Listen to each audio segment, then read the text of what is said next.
4 जून 2024 को तो important events होते हैं। पहला तो ये कि इलेक्शन के रिजल्ट आ जाते हैं, 2024 के इलेक्शन का रिजल्ट आ जाता है। दूसरा, नीट का रिजल्ट भी आ जाता है। अब हालांकि ये 10 से 12 दिन बाद आने वाला था, बट पता नहीं 4 जून को क्यों डिक्लेयर कर दिया। जिन्हें नहीं पता उन्हें मैं नीट के बारे में बता देता हूँ। देखो, नीट का एग्जाम एनटीए कंडक्ट करती है, यानी नेशनल टेस्टिंग एजेंसी।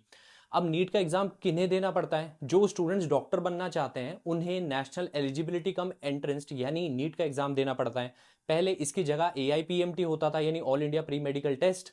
जिन लोगों को बीडीएस, एमबीबीएस या आयुष में एडमिशन लेना है उनको नीट का एग्जाम देना होता है। अब ये 5 मई को कंडक्ट किया गया था एग्जाम, और उस टाइम पे भी काफ़ी ज़्यादा ऐसी न्यूज़ आई थी कि इस एग्ज़ाम का पेपर जो है वो लीक हो गया था, और पुलिस ने भी एफआईआर रजिस्टर भी करी थी। और काफ़ी जगह ये भी देखने को मिला था कि स्टूडेंट्स की जगह एक्चुअली डॉक्टर्स एग्ज़ाम दे रहे थे, यानी फर्जीवाड़ा बहुत ज़्यादा हुआ था। और अब जब रिजल्ट डिक्लेयर हुआ है तो ये तो और भी ज़्यादा शॉकिंग है। क्यों?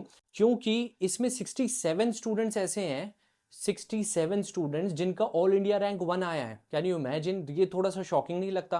क्योंकि पिछले साल की बात करूं मैं, तो उस टाइम पे सिर्फ 3 ऐसे स्टूडेंट्स थे जिनका ऑल इंडिया रैंक 1 आया था, और इस बार देखो 67 स्टूडेंट्स। और हैरानी की बात तो ये है कि 67 जो स्टूडेंट्स हैं ये किसी एक सीरियल वाइज रोल नंबर में है, और इनका रोल नंबर की जो स्टार्टिंग के डिजिट है वो भी सेम है। ये दर्शाता है कि वो एक ही सेंटर के स्टूडेंट्स हैं। तो ऐसा कैसे पॉसिबल है कि 67 स्टूडेंट्स को आपने ऑल इंडिया रैंक 1 दे दिया?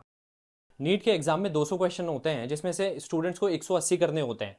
अब इसके अंदर एक क्वेश्चन 4 मार्क्स का होता है, और नेगेटिव अगर मार्किंग दे रखी है वो -1 की है। यानी अगर आपसे गलत हुआ एक क्वेश्चन तो आपके 5 मार्क्स कटेंगे, और अगर आपने सही किया तो उसके लिए आपको 4 मार्क्स मिलेंगे। अब 180 अटेम्प्ट करने होते हैं, यानी अगर किसी ने फुल स्कोर किया है 180 के 180 क्वेश्चन उसके ठीक हैं, तो 180 इंटू 4 दैट इज 720, यानी उसके 720 मार्क्स आएंगे।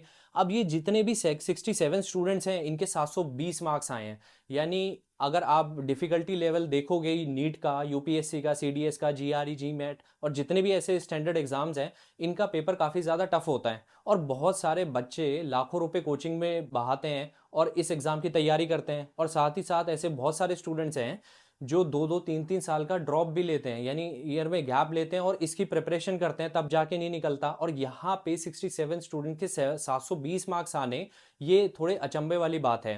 काफ़ी सारे स्टूडेंट ऐसे हैं जिनके 719 मार्क्स आए हैं, 718 मार्क्स आए हैं, जो कि पॉसिबल नहीं है। क्योंकि अगर आप मैथमेटिकली देखोगे, एक क्वेश्चन के लिए आपको 4 मार्क्स मिलते हैं, और अगर आपने गलत किया कोई क्वेश्चन तो उसके लिए -5 होंगे, और अगर आपने छोड़ दिया तो उसके लिए कोई मार्क्स नहीं मिलता।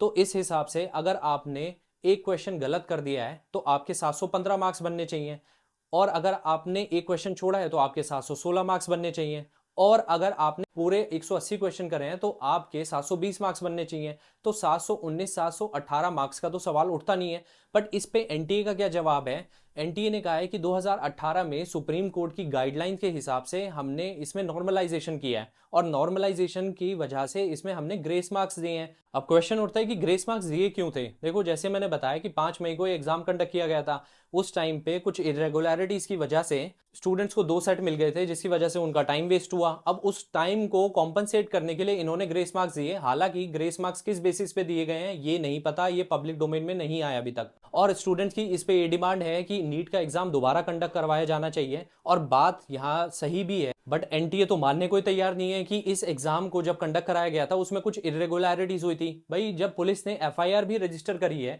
और ऐसे बहुत सारे डॉक्टर्स जो कि फर्जी डॉक्टर्स भी थे और स्टूडेंट्स बन के आ रहे थे, तो उनको भी पकड़ा गया है, तो फिर एनटीए मानने को क्यों नहीं तैयार है? इस एग्जाम को तो वैसे भी दोबारा कंडक्ट होना चाहिए था, पहले ही डिक्लेयर कर देना चाहिए था।